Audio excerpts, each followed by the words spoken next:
can I help you? Hello, I want to get oil change. What brand oil do you... Union brand.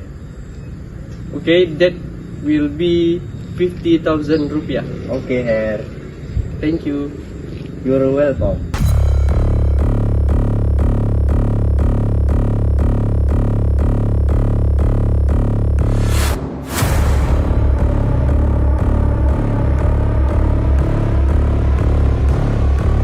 Question is number 1.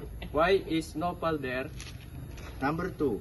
What brand did he choose? Number 3. How much did it choose? Thank you. Thank you.